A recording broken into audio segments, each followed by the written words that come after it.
1편부터 150편까지 기록되어 있는데 모세 율법에 따라서 1권부터 5권까지 그렇게 기록이 되어 있습니다.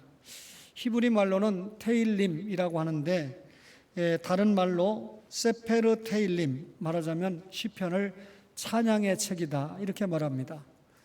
여호와를 찬양하라 하는 말이 할렐루야인데 이 할렐루야와 세페르 테일림의 어근이 같습니다. 그러면 시편을 대할 때 우리가 찬양과 감사가 떠오르게 되는데요. 사실적으로 시편 전체를 보면 감사와 찬양이 주제가 되는 것이 사실입니다. 그런데 우리가 시편을 읽다 보면 정말 회개하고 탄식하고 고통을 부르짖는 그런 시도 꽤 있다라고 하는 것을 알 수가 있습니다. 그렇다면 하나님 앞에서 탄식하고 또 고통하는 것이 어떻게 찬양과 감사의 시가 될 수 있을까라고 의문을 가질 수가 있습니다. 그러나 저와 여러분이 조금 더 생각해 보면 금세 이해를 할 수가 있는데요. 사람이 기쁘고 즐겁고 또 행복한 순간에 얼마든지 하나님을 찬양할 수 있습니다. 자식이 형편이 좋을 때 언제든지 여건이 좋을 때 부모에게 효도할 수 있습니다. 그런데 진짜 효도는 자녀의 여건이 여의하지 않다 하더라도 부모에게 효도하는 것이 진짜 빛나는 효도 아니겠습니까? 우리가 고난과 시련에 쌓여있는 성도가 더 감격적으로 하나님께 찬양을 드릴 수가 있다는 것입니다.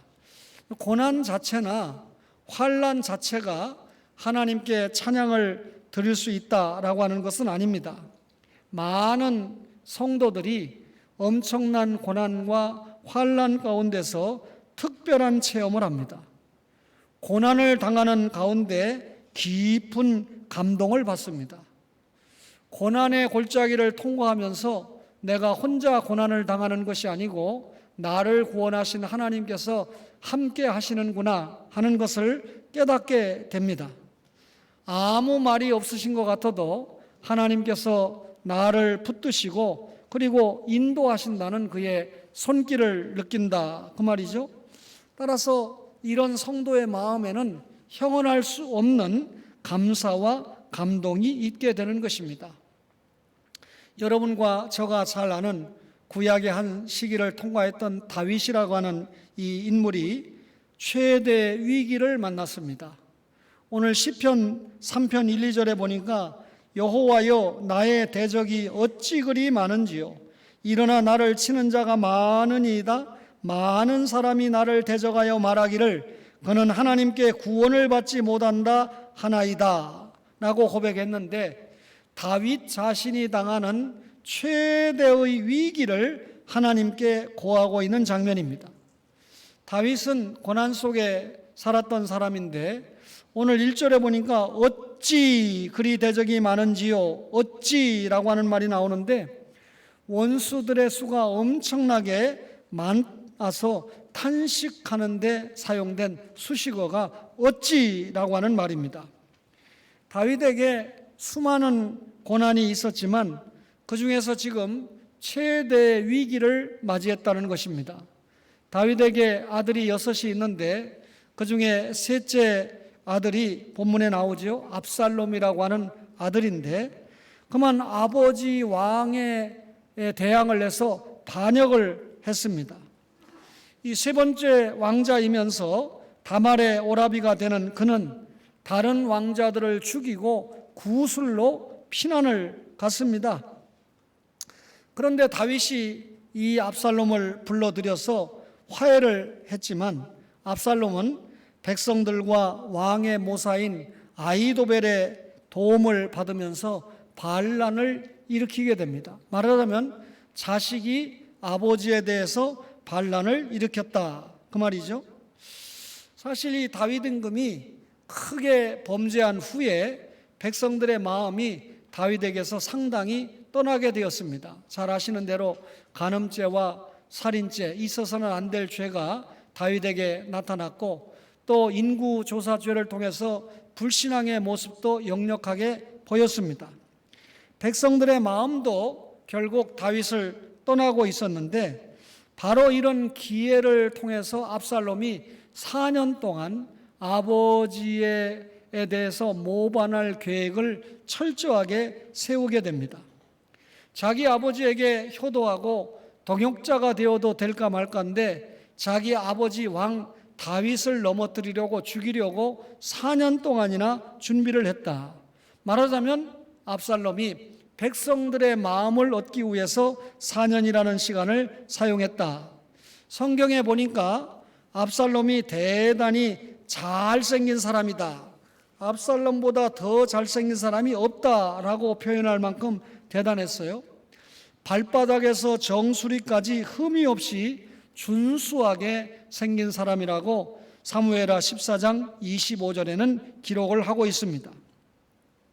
이런 압살롬이 아버지 다윗을 모반을 해서 반역을 일으키게 되자 백성들이 이 사람아, 아무리 그래도 그렇지 어떻게 자식된 자가 아버지 왕권에 도전을 해서 반역을 일으키느냐 하는 분위기가 아니고 상당수의 백성들이 압살롬을 치지하는 그런 모습을 보이게 됩니다.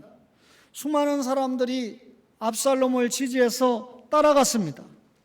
심지어 다윗의 친구요, 그리고 다윗의 책사였던 아이도벨까지도 압살롬에게 가담을 했습니다. 사람들은 생각하기를 이제 저렇게 죄 많고 허물 많은 다윗의 시대는 끝났고 준수하게 생긴 그 아들 압살롬이 이 시대를, 이 나라를 힘있게 다스려야 된다라고 생각을 한 것 같습니다. 이 소식을 아버지 다윗이 듣게 되잖아요. 자기의 이 목숨이 경각에 달리게 되니까 황급히 이 다윗 왕궁을 떠나서 도망자의 신세가 됩니다. 자식에게 배반당하고 친구에게 배반당하고 백성들의 지지를 잃어버린 채 다윗 왕이 피난길을 떠나게 되었다, 그 말입니다. 왕궁을 떠나서 기드론 시내를 건너서 이 예수님이 기도하셨던 감람산 쪽으로 지금 피난을 가는 겁니다. 설교하면서 여러분, 목사는 그 지역을 3번이나 다녀왔기 때문에 지역을 훤히 기억하면서 이 말씀을 상고하게 됩니다. 다윗이 지금 너무나 부끄럽죠. 원수에게 고통을 당하는 것도 아니고 자기의 자식의 모반을 통해서 도망을 가야 되는, 목숨을 구하기 위해서 도망가는 신세가 되었으니까 얼마나 부끄럽습니까? 그러니까 머리를 들지 못하고 머리를 가렸습니다. 이 도망가는데 얼마나 급했던지 신발도 신지 못하고 맨발로 도망가게 되었습니다. 다윗이 자신의 처지를 생각하면서 울면서 걷고 있었습니다. 이 다윗을 따라가는 백성들도 각각 자기의 머리를 가리면서 울면서 함께 갔습니다. 그런데 다윗을 지지해서 따르는 이 사람들의 숫자를 보니까 겨우 600여 명에 불과했습니다. 이 상황을 다윗은 여호와여, 나를 치는 자가 많소이다 라고 하나님께 호소하고 있는 것입니다. 수많은 사람들이 도망가는 다윗을 보면서 말했을 겁니다. 저 사람은 하나님께 도움을 받지 못하고 있다. 하나님도 다윗을 버렸기 때문에 그를 돕지 않을 것이다 라고 사람들이 다윗을 조소했습니다. 아들이 아버지를 반역을 했습니다. 친구도 반역에 가담을 했습니다. 상당수의 백성들이 다윗을 떠나서 압살롬을 지지하고 따라가고 있습니다. 사람들은 이것이 당연한 것이라고 생각을 하면서 다윗을 조롱하고 비웃고 있었다, 그 말이죠. 그렇다면 다윗에게는 도무지 희망이 보이지 않는 그런 최대의 위기의 시간이었다, 그 말입니다. 시편 3편의 상황을 살펴보면 다윗이 압살롬을 피해서 예루살렘 성전에서 막 빠져나와서 요단강을 건너지 못한 때인 것이 틀림이 없습니다. 그때가 사실상 압살롬의 반란 기간 중에서도 다윗에게 가장 어려운 때였습니다. 다윗은 이렇게 자식에게 모반을 당하는 최대 위기를 맞이해서 이 시를 기록하기를 시작했다, 그 말입니다. 여러분과 저가 하나님의 자녀로 살아가지만 때에 따라서 환경적인 요인이나 또 내적인 영적인 요인으로 여러 가지 고난과 어려움을 당할 수 있다는 것입니다. 일전에 말씀드린 대로 그래서 우리의 선험자 다윗은 현재의 고난과 장차의 영광으로 비교를 했습니다. 현재 당하는 고난은 우리를 영적으로 성화시키는, 영화로 접근시키는 중대한 통로요 무기가 된다라고 하는 것을 알 수가 있는 것이죠. 우리의 인생 선바요 구속사에 중요하게 사용받은 다윗은 이렇게 최대 위기를 맞이했지만 3절과 4절을 보니까 최대 위기 속에서 하나님께 기도했다. 이게 다윗의 위대한 모습이고 믿음이라는 거죠. 다윗은 자신이 처한 절망을 사람들에게 도움을 구하면서 헤쳐나가려고 하지 않았습니다. 자신이 가지고 있는 문제를 조용히 그리고 확실하게 하나님께 구했다는 것이죠. 그 내용이 3절입니다. 한번 볼까요? 여호와여, 주는 나의 방패시요 나의 영광이시요 나의 머리를 드시는 자이시니이다. 내가 나의 목소리로 여호와께 부르짖으니 그의 성산에서 응답하시는도다, 그랬습니다. 우리 개역성경에는 앞에 이 여호와라고 하는 말 앞에 그러나라고 하는 말이 생략이 됐는데요, 원문에 보면 내가 엄청난 위기 가운데 있습니다. 그러나 나는 여호와를 의지합니다, 이렇게 기록이 되어 있습니다. 여러 가지 환난과 고난과 고통과 어려움을 당하고 있지만 그만 사람을 의지하지 않고 절망해서 자포자기하지 않고 그러나 그럴지라도 나는 여호와께 피합니다, 그렇게 돼 있습니다. 그러면 다윗의 이런 기도는 응답이 될 수밖에 없다는 것이죠. 이유는 여호와 하나님이 그에게 뭐라고요? 방패가 되기 때문에 그렇습니다. 방패는 하나님의 임재를 상징하는데요, 이 군인이 전쟁에 나가서 싸울 때 적의 공격을 막기 위해서 방패, 갑옷을 입지 않습니까? 또 방패를 두르지 않습니까? 이렇게 여호와가 자기의 방패라고 다윗이 고백을 한 것은 하나님께서 나에게 임재를 하시고 특별히 나의 방패가 하나님이 되어주시기 때문에 어떤 적도 다윗을 해할 수가 없다라고 하는 고백입니다. 하나님을 누가 이길 수 있겠습니까? 여러분, 우리가 하나님을 이겨먹으려고 달려드는 것만큼 우리는 여러분 연단을 받을 수밖에 없다는 것이 우리의 체험적인 고백이지 않습니까? 동시에 다윗의 기도가 응답을 받을 수밖에 없는 것은 하나님이 다윗의 영광이시기 때문에 그렇습니다. 다윗이 영광을 돌려드려야 될 분은 누구입니까? 하나님이죠. 그가 이 목동의 신분으로 있든지 이 한 나라의 대단한 왕의 신분이 됐든지 관계없이 그의 인생 일대를 통해서 삶의 목적 자체가 하나님께 영광을 돌려드리는 것입니다. 그런데 지금 하나님께 영광을 돌려드리기에는 급박한 상황이 생겼어요. 자식과 친구와 백성들이 특별히 자식이 자신을 배반해서 자신을 죽이려고 하니까 다윗의 입장에서 보면 엄청나게 부끄러운 고난을 당하고 있습니다. 그런데 다윗이 당하고 있는 이 부끄러운 고난이 하나님께 욕으로 돌아가서는 안 된다, 그 말이죠. 여러분과 저가 하나님의 자녀인 성도로 살아가지요. 그 가운데 목사요, 장로요, 권사요, 집사요, 여러 가지 직함을 가지고 살아가는데 우리가 성도로서 또 우리가 가진 직분을 잘 선용하지 못해서 우리를 구원하시고 하나님 나라 일꾼으로 삼으신 하나님께 욕이 된다면, 야, 너를 보니까 네가 믿는 하나님 나는 인정하지 않아, 너를 보니까 네가 믿는 하나님 나는 믿고 싶지 않아, 이렇게 되면 얼마나 하나님께 욕이 되는 거겠어요? 다윗이 당하는 고난이 앞으로 어떤 결말이 나든 그로 하나님께 영광을 돌려드리게 되리라고 다윗은 확신을 했다는 것입니다. 그래서 기도한 거예요.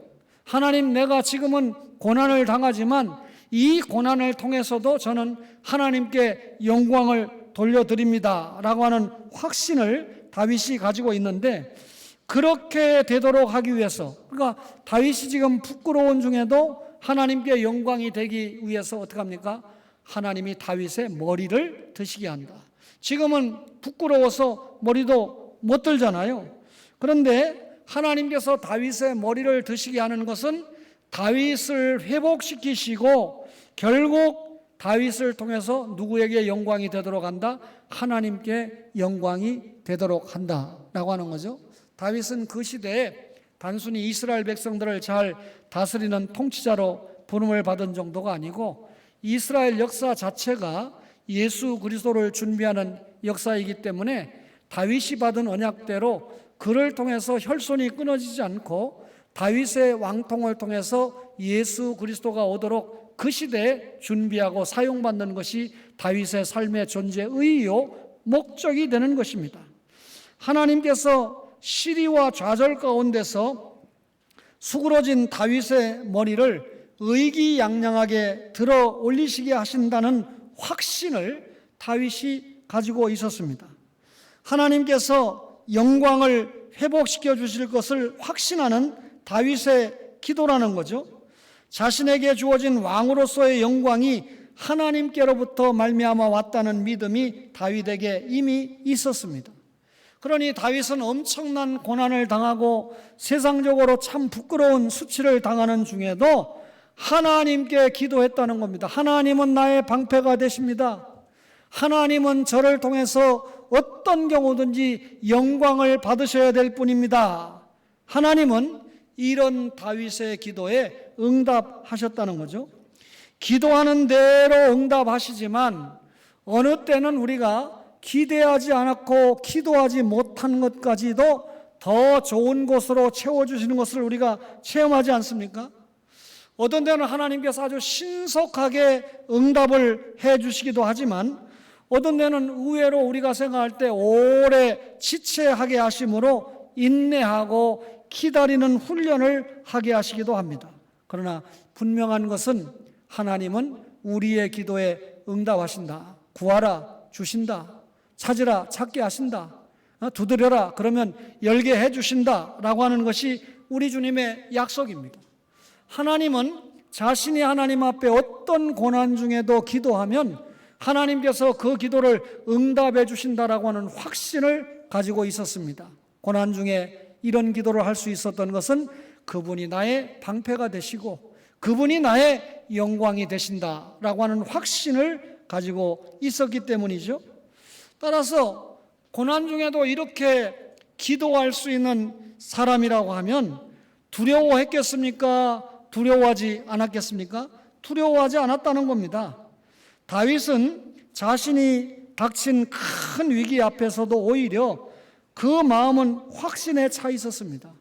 다윗이 가지고 있는 확신이 뭡니까? 신념입니까? 아닙니다. 신앙입니다. 삼위 하나님으로부터 구원받은 자가 가지는 확신은 자기의 생각에서 오는 신념이나 사상의 확신이 아니고 주 예수 그리스도를 통해서 오는 신앙의 힘, 신앙의 확신인 줄로 믿으시기를 바랍니다. 그래서 다윗이 자신의 확신을 오늘 3편 5, 6절에 내가 누워 자고 깨었으니 여호와께서 나를 붙드심이로다 천만인이 나를 애워싸 진친다 하여도 나는 두려워하지 아니하리이다 그랬습니다. 반역한 압살롬이 자기의 아버지를 유배 보내려고 한 것도 아니고 자기 아버지를 완전히 죽여야 자기가 완전하게 왕으로 등극해서 행세를 할 수 있다 그렇게 생각한 거죠. 그런데 압살롬을 따르는 백성은 어떻겠어요? 지금 압살롬을 따라가다가 만약에 흐지부지 해가지고 다윗이 살아있으면 자기들도 죽는 겁니다. 그거 알기 때문에 압살롬이 죽이려고 하는 다윗을 당연히 압살롬을 따라가는 백성들도 다윗을 죽이려고 한 것입니다. 따라서 온 나라가 다윗에게서 돌아섰습니다. 그 중에 돌아서지 않고 다윗을 따라가는 사람이 있다면 겨우 600명 정도입니다. 그러니 이 600명을 가지고 볼 때 어느 순간에 무너질지 모르는 것이 다윗의 입장과 처지와 환경이지 않습니까? 그런데 다윗이 눕기만 하면 너무 평안하게 누워서 단잠을 잔다고 했습니다. 그리고 평안한 마음으로 깨어서 일어납니다. 어떻게 그렇게 할 수 있나요? 그 마음 속에 여호와 하나님이 나를 붙들어 주신다는 사실을 확신했기 때문에 그렇습니다. 이 엄청난 고난 중에도 하나님이 나를 붙들어 주신다라고 하는 확신을 가졌기 때문에 평안히 자고 평안히 일어났다, 그 말입니다. 천만인이 그를 향하여 둘러치려고 하고 있다고 했습니다. 그렇지만 다윗의 마음에는 아무런 두려움이 없었다는 것이죠. 이유는 다윗이 여호와 하나님의 품 안에 있었기 때문입니다. 그는 신비하고도 거룩한 능력을 얻어서 다시 일어나 힘찬 모습으로 일어날 수밖에 없었습니다. 깊은 잠을 자고 그리고 마음에는 두려움이 없다. 이건 마음에 갖는 깊은 확신이잖아요.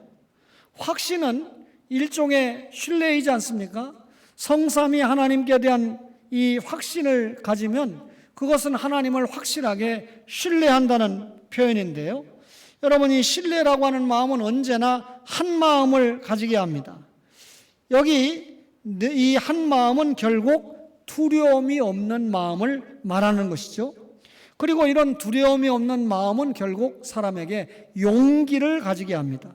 결국 이 용기를 가진 그 마음이 승리하게 한다, 그 말이죠. 다윗은 이렇게 하나님 앞에 어려운 이 위기와 고난 속에서 기도하고 그리고 두려워하지 않았습니다. 이런 다윗에게 어떤 결과가 왔을까요? 궁극적인 승리를 다윗이 확신했다는 겁니다. 7절과 8절을 보니까 여호와여 일어나소서, 나의 하나님이여 나를 구원하소서, 주께서 나의 모든 원수의 뺨을 치시며 악인의 일을 꺾으셨나이다. 구원은 여호와께 있사오니 주의 복을 주의 백성에게 내리소서 그랬습니다. 하나님은 다윗을 구원하기 위해서 일어나실 것입니다. 여러분, 다윗은 여호와여 일어나소서 그렇게 말할 수가 있었습니다. 여기 일어나소서라고 하는 것은 하나님 임재의 상징인 언약궤와 관계가 있는데요. 일반적으로 왕이 앉아서 통치하는 곳을 뭐라고 그럽니까? 보좌라고 하지 않습니까?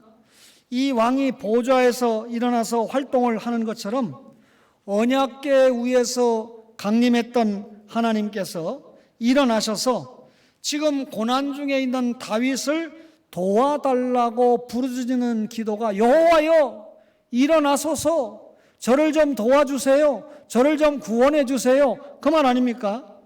과거의 여호와 하나님은 모든 다윗의 원수의 뺨을 치시고 그리고 악인의 일을 꺾으셨습니다. 지난날 이방 나라들과의 싸움에서 여호와의 도움으로 승리한 것처럼 앞으로도 하나님의 도우심이 반드시 있을 것을 확신한 거죠. 다윗이 살아오는 가운데 과거에 하나님이 나를 도와주셨다라고 하는 확신의 체험이 많습니다. 그러니 현재 엄청난 고난 중에도 나를 도와주실 것이다 라고 하는 확신을 가지고 있었다는 거죠. 일찍이 다윗의 조상들이 애굽을 떠나서 이런 다윗과 같은 체험적인 믿음을 갖지 못했기 때문에 애굽에서 10가지 재앙을 통해서 나오게 하시고 광야에서 엄청난 이적을 통해서 인도해 주셨음에도 불구하고 약간의 어려움과 고통을 만나면 하나님을 원망하고 결국 지도자를 원망하는 모습을 보이지 않았습니까? 결국 가데스바네아에서 불평하는 10명의 지도자를 따라가다가 젖과 꿀이 흐르는 가나안 땅에 들어가지 못하는 불상사를 맞이하지 않았습니까? 여러분, 이 상황은 매우 급박하고 다윗에게 피관적이었습니다. 그렇지만 다윗의 마음에는 급박함이 없었습니다. 비관적이지도 않았습니다. 이유는 여호와 하나님이 일어나셔서 자신을 구원할 것이라고 확신을 했기 때문이죠. 구원은 여호와께 있사오니, 그러니 내가 분명히 어려운 중에도 나를 구원하실 분이 하나님인데 그걸 아는데 어떻게 내가 백성들을 의지하고 어떻게 내가 세상을 의지하겠느냐, 그 말이죠. 다윗은 위기 중에도 오직 여호와 하나님만을 의지했다, 그 말입니다. 가장 어려운 상황 속에서도 다윗은 사건의 결말을 이미 내다보고 있었던 것이죠. 결국 자신이 승리할 건데 그 승리는 자기 자신의 승리가 아니고 구원은 여호와께 있사오니 말은 승리가 누구의 것이라는 겁니까? 여호와 하나님의 승리라는 거죠. 하나님께서 그 자신의 나라와 의를 위하여 일하시는 분이기 때문에 지금 다윗이 승리하게 하신다. 하나님의 뜻이 하나님의 마음에 합한 사람 다윗을 세웠잖아요. 그리고 결과적으로 여자의 후손을 보내겠다고 약속하신 분이 아브라함 시대에 아브라함을 쓰고 다윗 시대에 다윗을 써서 아브라함과 다윗을 통해서 이 땅에 오시는 예수 그리스도의 세계가 이루어지게 하는 것이 하나님의 뜻 아닙니까? 하나님이 자신의 나라의 의와 여러분 그의 역사를 위해서 일하시는 분입니다. 따라서 하나님의 이 엄청난 구속의 물줄기 역사가 압살롬에 의해서 좌절이 되거나 압살롬에 의해서 방해가 되지 않는다는 사실을 다윗은 확신하고 있었다. 이게 믿음입니다. 다윗은 자신이 가장 급박한 상황에 놓여 있을 때 요압이나 아비새나 이때를 불러가지고 나를 위해서 소년 압살롬을 해하지 말아라, 너그럽게 대접하라, 이렇게 명령을 했습니다. 그리고 주의 복을 주의 백성에게 내려달라라고 했는데 이스라엘 백성들이 자신을 배반하고 압살롬을 따랐음에도 불구하고 다윗은 오히려 그들을 위해서 복을 빌고 있는 그 예수님의 모형적인 왕의 모습을 확실하게 우리에게 보여주고 있잖아요. 우리 주변에 세상에 얼마나 많은 종교들이 있습니까? 그런데 이 종교들이 가만히 보면 자기 자신의 문제를 해결하는데 초점을 둡니다. 문제를 해결하고 자기가 믿는 신을 통해서 여러 가지 복을 받겠다라고 하는 거잖아요. 여러분, 어떤 종교든지 이런 문제 해결을 위해서 인간의 수양을 요구하거나 또 인간의 노력을 요구합니다. 과거에 이 면죄부도 일종의 이런 인본주의 행위 아닙니까? 하나님의 말씀과 무관한 행위를 그 당시에 하나님을 떠난 교회가 행하는 것을 보고 이런 교회를 과감하게 개혁을 하는데 사용을 받은 인물이 종교개혁 시대에 사용받았던 루터나 칼빈이나 찌빙글리, 낙스와 같은 인물이지 않겠습니까? 여러분, 그러나 인간의 노력이나 이 인간의 수고는 결코 헛된 것이고 문제를 근본적으로 해결을 할 수가 없다는 것입니다. 우리가 믿는 기독교는 다르지요. 사람이 무슨 고안하거나 자기가 수고해서 만든 종교가 아니고 철저하게 계시 의존 세상입니다. 하나님이 아브라함에게, 하나님이 아담에게, 노아에게 찾아오셔서 말씀하시는 분이죠. 신구약 66권을 기록해서 우리에게 말씀하시는 분이죠. 따라서 우리가 계시 의존 사상을 통해서 우리의 구원을 꽃피워야 됩니다. 구원을 꽃피운다는 말이 무슨 말입니까? 성화 과정을 통해서 영화로 가야 된다, 그 말이죠. 여러분, 따라서 하나님께서 우리를 온전히 지켜주신다는 사실을 의지하고 궁극적인 승리가 하나님께 있다라고 하는 사실을 확신해야 됩니다. 그런 가운데 하나님의 도우시는 손길을 발견하며 이 성령으로 심령 가운데 감사하면서 하나님을 찬양할 수 있다, 그 말이죠.